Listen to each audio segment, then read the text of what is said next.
صلوا علیہ وآلہ۔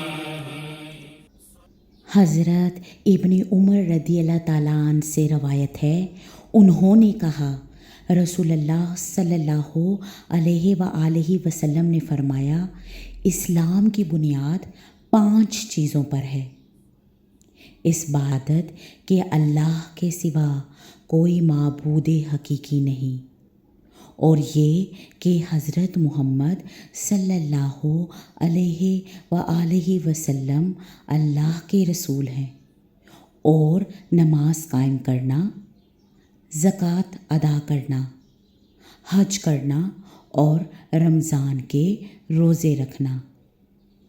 صحیح بخاری حدیث نمبر 8۔ صلوا علیہ وآلہ۔